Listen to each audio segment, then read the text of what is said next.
everyone, and welcome to another edition of Can You Hear Me? I'm Eileen Rochford, CEO of marketing and strategy firm, the Harbinger Group. And I'm Rob Johnson, president of Rob Johnson Communications. If you listen to this podcast, you know that we focus on communications, especially as it relates to one's business.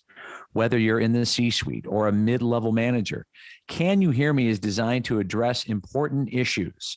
And today's topic is consistent with that mission. We're talking client communications.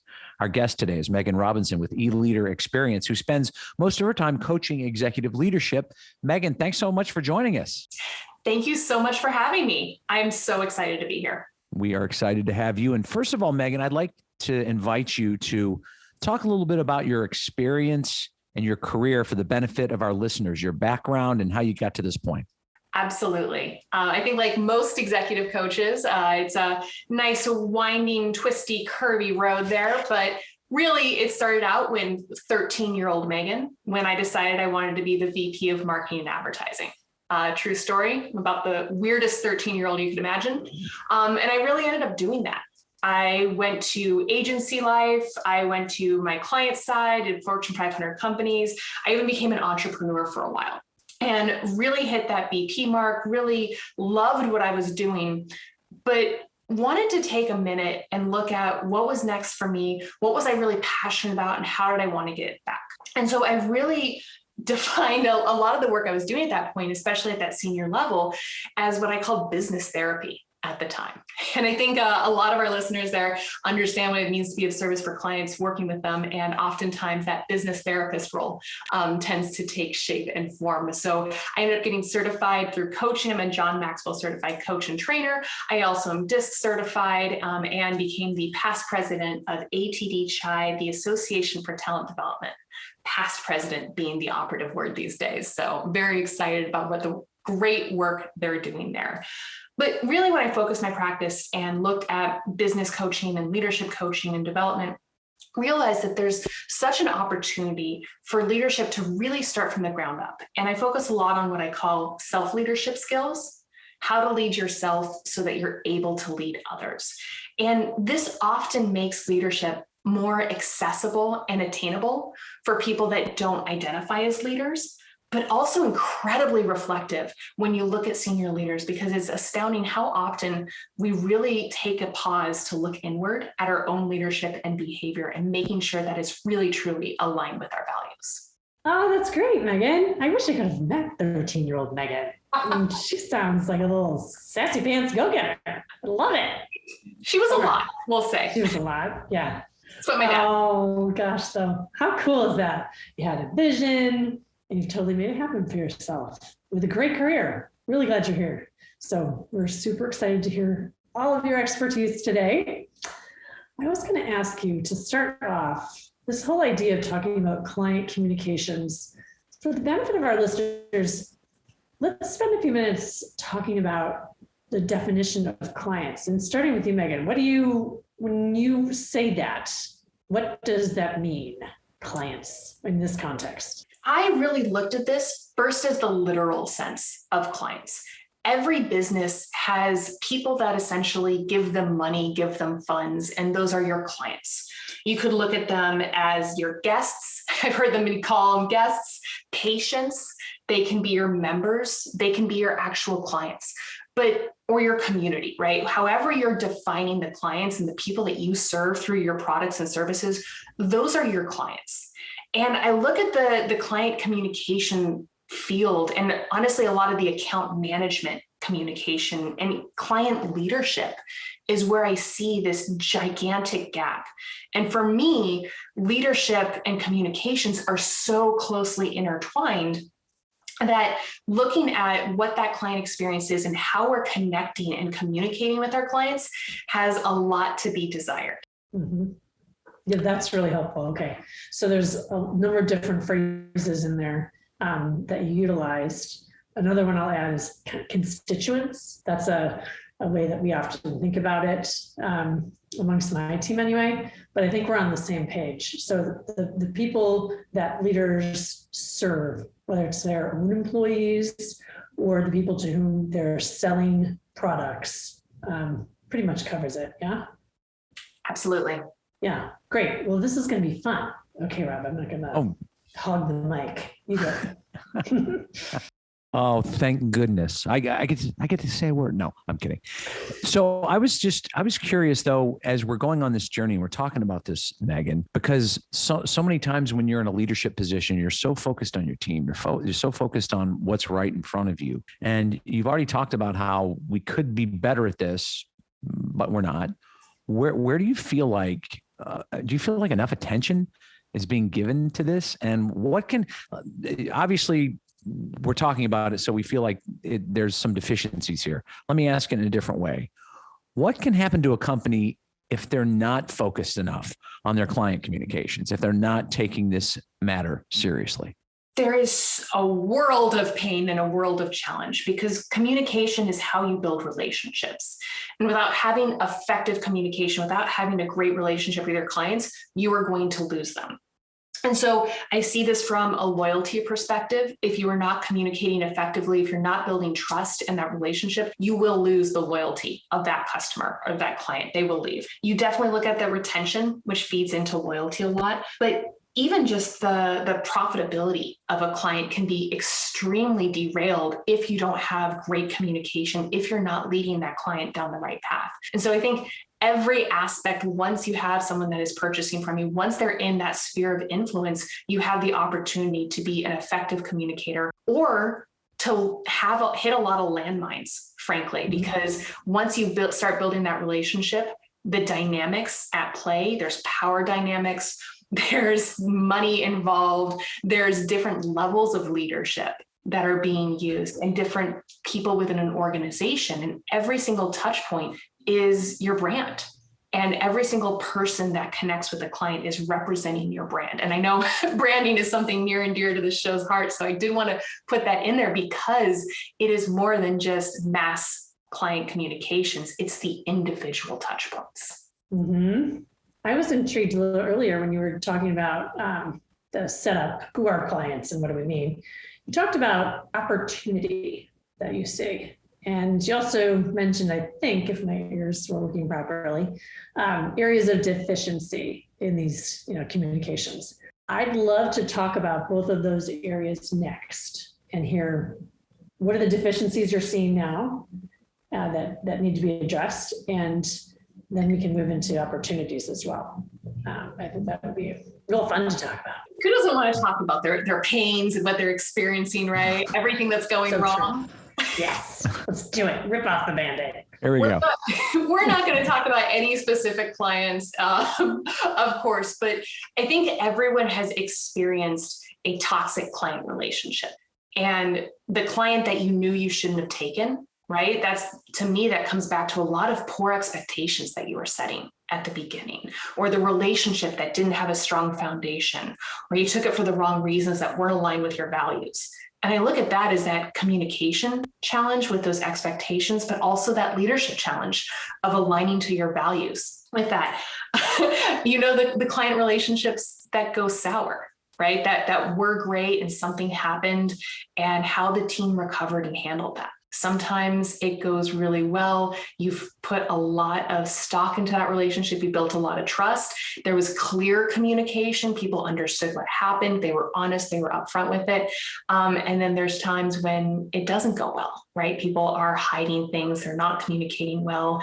There's a lot of uncertainty. And oftentimes there's a lot of money that's lost. I've seen the client relationships, experienced it myself, right? Where the client that you can't say no to. And people will even get more controversial about this, but I look at that as that servant leadership style to the extreme. When you take that servant leadership style and you don't care about your business as much, you're caring all about the client, you're making bad choices that hurt the team, that put the team at risk, that force them to work deadlines that are unreasonable or unfair. And it's no longer a collaborative, healthy relationship. And all of that feeds into that client communication. And, sometimes, Megan, I want to take that a little step farther, because I'm interested to hear your thoughts on, getting into that relationship and then finding out that there may be some toxicity involved, finding out that it might not be who you thought it was, and you're in midstream. And you were just talking about being a servant leader and perhaps not doing what's best for the project or for your team. But how do you extricate yourself from it? How do you artfully get through it, do the work as it needs to be done, not just for that one client that's kind of, taking up a lot of thoughts in your head, but doing what's best for the people that are doing the work, which is your team? I'm sure there's no simple answer, but it really fascinates me. What I heard is, when you do get into those tough relationships and situations, how do you pull yourself out? Is that and salvage a project and salvage a relationship and not scorch the earth? I mean, I know some people do it. I think most people would prefer not to do it. That's fair. I was actually talking about burning bridges on a call last week.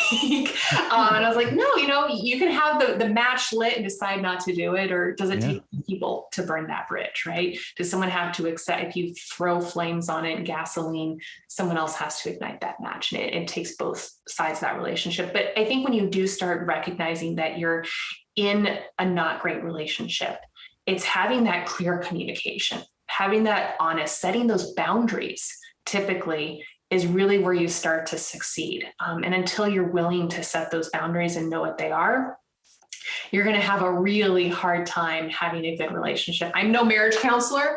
Let me go ahead and throw that one out there. Definitely have some pretty intense conversations with clients, but definitely not my expertise. But setting some of those great boundaries or reestablishing them, or even just being transparent and honest, tends to have those moments where you're either going to take ownership for the mistakes, you're going to be able to establish what you want moving forward and really craft that vision. Where I think a lot of the client communications and client relationships fall short is because you don't have a strong vision. You haven't told them where they're going. They don't know what success looks like. And so really starting to go to some of those leadership fundamentals can take that client relationship in a new direction. I would love to hear you expand on that leadership fundamentals a little bit more. Let's, for the benefit of our listeners, I'd love to hear you explain some of those, because I think in this context, it's really helpful. So when I look at leadership, I go to 4 pillars, and this is actually what I do and teach with cohorts and coaching. And I look at it as vision building and goal setting, communication, emotional intelligence, and that self-awareness. And when you think of a lot of leadership challenges in just about every facet, it's going to ladder back to one, if not all, of those pillars. And so the fundamentals when it comes to those client relationships, obviously that clear communication, setting proper expectations is so critical to that. But setting that vision of here's where we're going, here's what you can expect from us. Some of it could be some of those boundaries, but it's also the culture of your organization and how you operate in that, what they can expect from you just as much, because it is that back and forth relationship. I think we've all been in emotionally intelligent situations with clients where sometimes it's not about the project that's in front of you, right? It's not about the product and service. It's something everyone's nodding. For those that can't see it, everyone's like, in there. Right? She's getting lots of agreement here from Eileen. Oh yeah. I've been doing this 25 years. Oh yeah. When I said business therapy earlier, I wasn't joking about that. When you're in those relationships, it just takes on a certain emotional intelligence to really look beyond what's going on, or dive a little bit deeper, or be sensitive to some of those emotions and curious with them. Mm-hmm. And a lot of times that self-awareness is that taking ownership. It's understanding how you're coming off or how that might be interpreted and being clear with that. Yeah. But your 4 pillars, your vision building, your communications, your emotional intelligence, and your self-awareness only work if they want to improve on it. It's great to be self-aware. I'm self-aware, but I'm awesome. Or I'm self-aware, but you know what? I can do better. So there's that second piece. The 4 pillars are key. You've already illustrated that. But if there's not the desire to get better, you have self-awareness, but do you have that desire to get better? Do you have even more self-awareness that you need to get better? Gosh, I'm looking for my statistic on self-awareness. You'd be surprised. It's actually much shorter supply, where a lot of people think they're more self-aware than they are. I think it was from a Harvard Business Review study that I read that. So you can be aware of your successes. That we'll say is 50% of self-awareness. And it's an important 50%. Not everyone is aware of how awesome they are. I mean, Rob Johnson, I'm going to attest to how awesome you are. But the other half of that awareness. Don't stop. No. I like that you say stop and say don't stop. Yeah, don't stop. But the other half of that is understanding where some of those gaps are, being open and willing to continue to learn and grow for it. And that's true for everything. I think, especially in the last several years, we understand how necessary it is to be a little bit more agile in our leadership, a little bit more flexible, and a lot more curious. So I do preach a lot of curiosity when it does come to leadership, just because it does bring out so many incredible skills and values for everyone, especially when it comes to communication. That's so true. Just being open and curious to dig at what's behind the way that person is communicating with me, I think is really important, because you can have so many assumptions out of the gate, especially in written communications and email. People often phrase things more bluntly in email than they would in person. And that can create some big problems. I can't tell you how many times I've had to kind of talk people, off ledges because of a very poorly written email communication from a client who was having a bad moment. Like, that's at the heart of it. That's what it was. And it what about had this, nothing Eileen? to do with us. What about Go ahead. not only poorly written, but maybe the intent was not even there. It was just Totally innocuous. They thought it was innocuous. They didn't think about it and they just fired it off. And that's, or they didn't realize the magnitude of their words. I mean, I think what you're bringing up is really important, Eileen, because I just had this come up, a simply worded, very short email a couple of weeks ago turned into, and I managed to sort of stay out of the fray, but between a couple of people I was collaborating with, and it turned out to be really ugly. And I didn't think the initial thing was that bad. It was taken as, what do you mean? And it turned into something way worse. So I think you're bringing up something really important, Eileen. Yeah. Even interpersonal team communications, you'll see this, not on largely healthy, well-functioning teams, not so much, but occasionally even on those teams, you'll see it. Someone just was overloaded at the second that maybe they were being asked 10 things at once. I do that to my kids. Sorry, guys. I do not give the nicest response. So I'm like, hey, I can't help you find your pen when I'm in between two huge meetings and I have 2 seconds to go to the bathroom. So yeah, maybe I'm not really nice, right? People do that because there are always reasons behind the way people communicate. As counselors, it seems like too often it falls to us to kind of see beyond the surface of the words and be kind of the bigger person in the moment, to be curious, as Megan put it, and explore, and then come to resolution, hopefully, about, oh gosh, they didn't mean that at all. It's okay. We didn't need to get all freaked out. Don't worry about it. And that comes with getting on a phone or a Zoom call, though, because so Megan, you can tell we're big fans of email communication as a way to solve problems, right? Eileen and I we have set that piece up perfectly there. But the point is, I'm sure that all feelings, were sort of, everything was worked out, but it usually requires, here's what I meant. And we're talking in person to each other or on the phone or on a Zoom call, as opposed to the emails, which can sometimes get misconstrued, which it does the opposite of client communications. It actually can break things down, right, Megan? Yeah. Absolutely. I think we all have the horror stories of the email we took wrong or the text message that was sent in the moment. So knowing which channel is appropriate for the moment and being able to recover quickly from those situations where you can get into that email spin or handle it quickly. And that's a leadership move, right? And that's something that anyone can step in and say, hey, we need to have a quick phone call. Or, this little device that we carry everywhere, it actually has a phone on it. And they still work. They do. And so being able to, and it's a novel idea, I know, but resolving some of those issues quickly, making sure that you're in the right medium for it. But the curiosity, happens on both sides of it. A little bit of grace. I think we're all a lot more comfortable giving people that right now. Mm-hmm. But bringing up that clarity as quickly as possible, and understanding that difference between intent. But with the example, Rob, that you just gave, I wonder if an email sets someone off that quickly, what else is going on there? Like that's a bigger issue than just the email. Oh, believe me, and without getting into specifics, being on the periphery of that, there was a lot of me asking that very question. Is this a road I want to go down? Is this something I want to do? If that's how that thing became something that was far greater than it should have been. So yeah, that you're pointing out some really good points there. I know that I was like, is this going to be a healthy relationship? Is it going to be okay? But there's steps you took to establish a healthy relationship. There's boundaries that you set up when you saw the warning signs to lead them towards a proper communication and what's appropriate and what they can expect from you.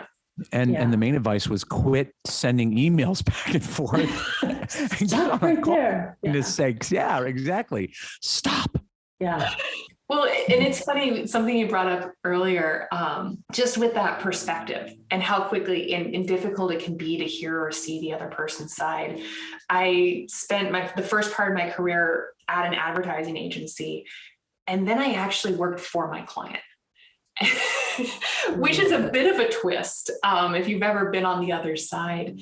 And so all of those things and those questions in your mind, like, why can't they just answer this? How hard is this really?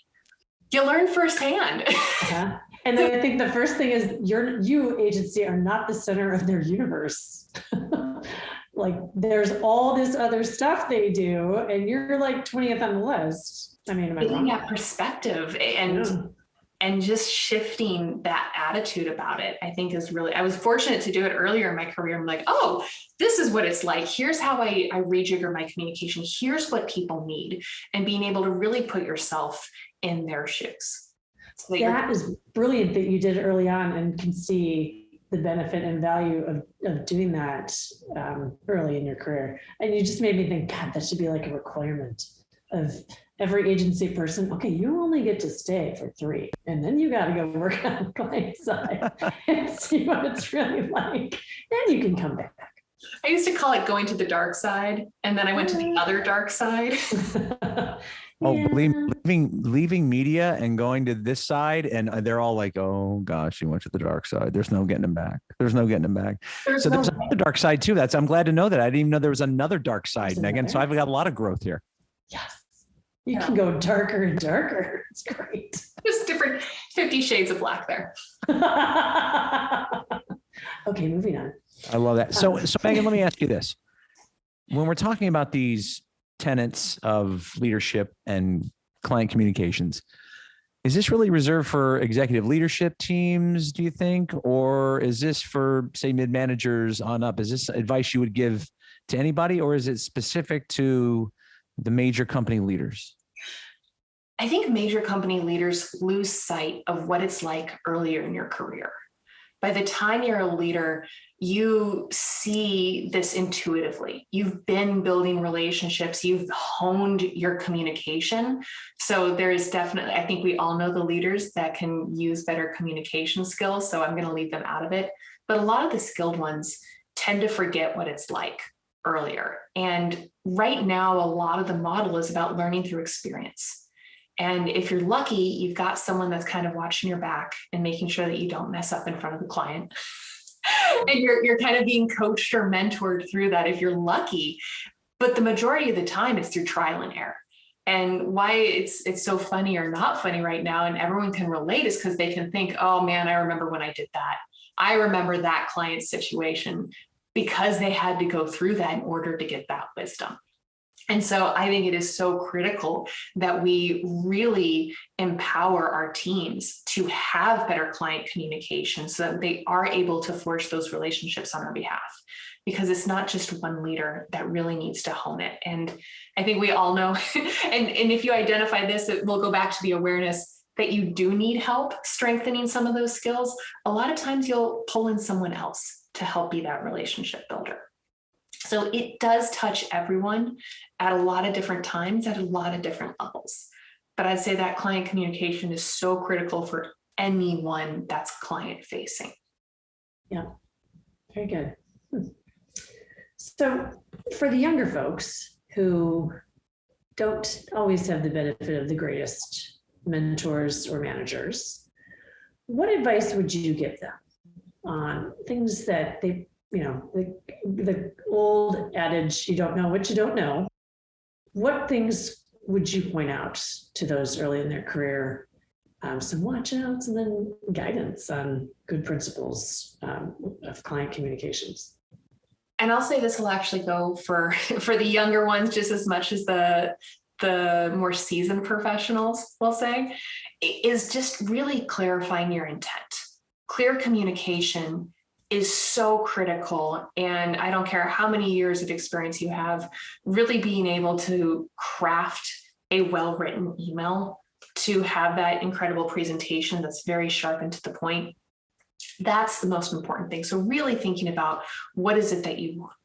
What is it that you're trying to get at?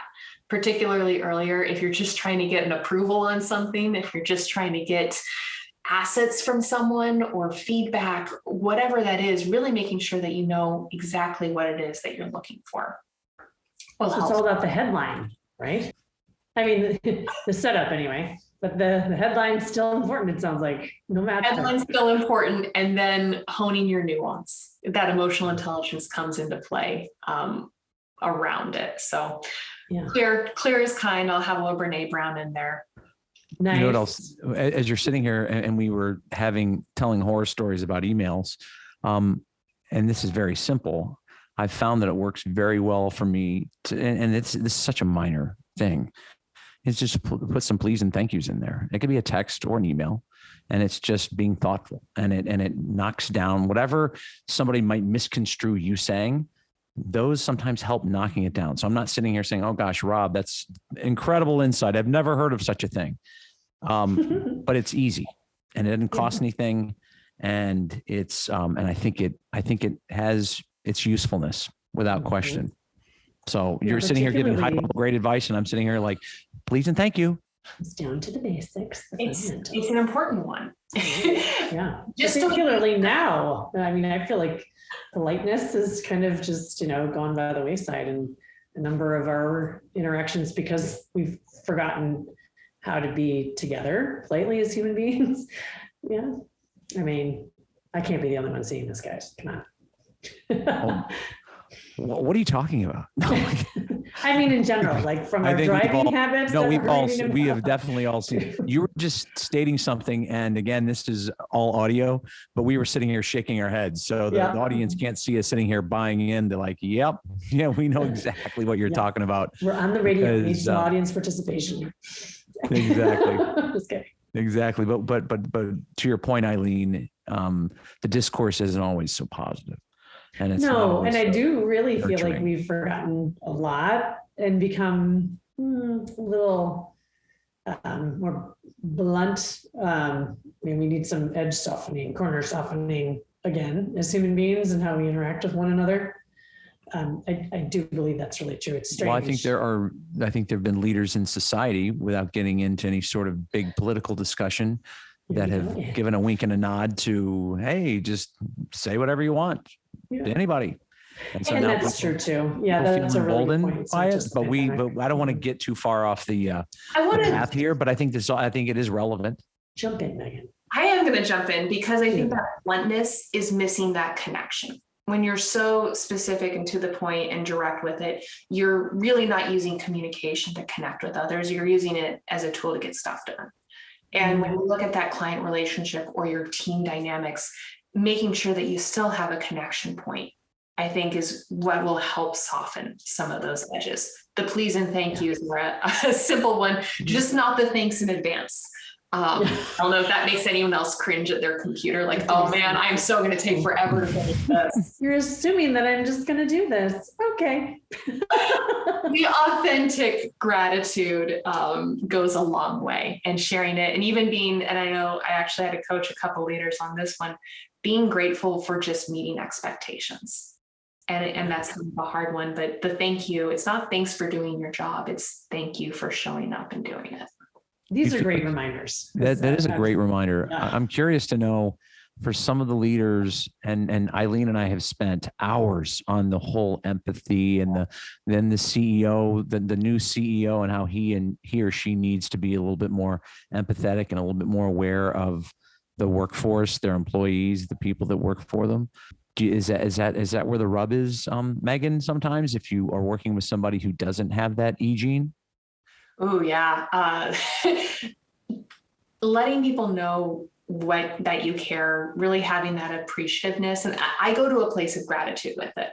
And you can be grateful for the things that you already have. You can be grateful for things going well, and really taking that bar down, where especially when you get those senior and executive leaders that have achieved so much and have such high standards, it can start to feel that anything below that is garbage. Right? Anything below the absolute best, anything that's not above and beyond doesn't deserve that gratitude. And so that's where I see that employee experience and that disconnect really starting to fizzle out and just dissipate, particularly when we're not as visible. And it's harder to really understand and see that. Yeah, because who can overperform 1,000% of the time? Nobody. Mm-hmm. I mean, that's Everyone enough to make wants you to feel just appreciated. so tired. Yeah, this is a great reminder. Thank you. I want to ask you this because I love the nuance of it, about being a consultant, being a executive leadership coach, which is what you are. But when you're going on these journeys with clients sometimes, and I'm not trying to have you give away some of your, implicit secrets, how much of this is steering your clients in the right direction, the direction you think is best for them, while making sure they feel like they have ownership over whatever you're trying to steer them in the direction of, and it's their idea? How much of that is getting that buy-in, and then all of a sudden they go, "That's my idea," and you're like, "Yes, you're a genius." It's 100% their idea every time. I think whether you're consulting and you're giving the advice, you have to align to what that vision is beforehand. Otherwise, you're never going to get there, and they're never going to appreciate or buy into that idea. When it comes to coaching, it's 100% how someone else is going to define success or define what they want or what their vision is, or whatever pieces of it. You don't have to have a grand vision, but you have to know what you want, or at least spend the time to figuring that out. So I try very, very hard to remove judgment. I can't be completely unbiased. I'm not going to go into the neuroscience of that, but at least to remove the judgment and listen as closely as possible to make sure that we're going towards that same direction, that we're moving in a way towards what they want, not what they don't want. So there's a lot less steering. There may be, I'll say, some realigning, some pointing when you have those leadership conversations, right? Sometimes you have to steer the client. No, this is what we agreed to. But it's never the no. Here's actually the other quick tip. It's always the yes and.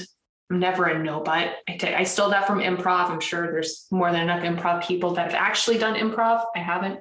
But that yes and is the client saving grace, right? You can always acknowledge the client. Yes, that's true.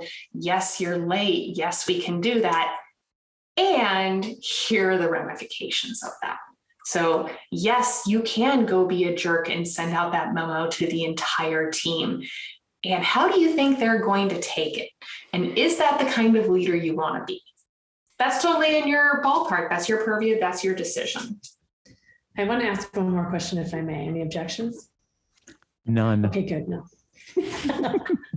So, coaching is something that I don't think most communications advisors, people inside of agencies, even independent consultants, really understand how to do well. It's a highly nuanced expertise that, frankly, you have to study to learn to get better at.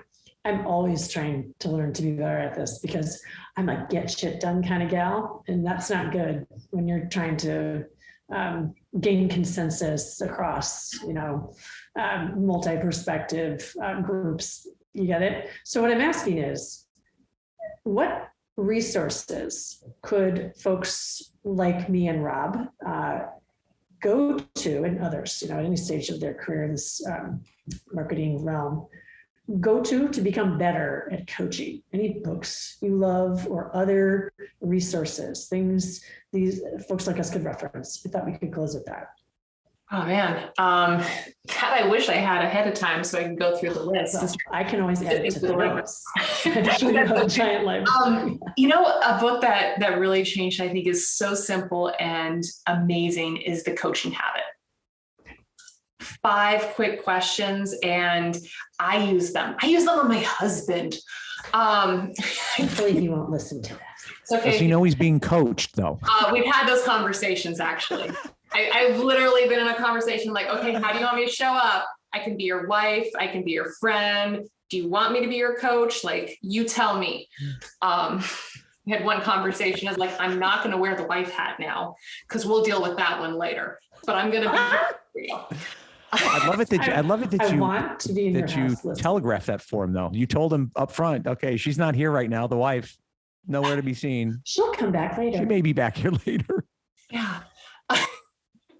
Well, I mean, that's clear, right? That's having that intention. It's being there for someone. It's setting those expectations for it. So I do love The Coaching Habit quite a lot, just because it's a great foyer into it.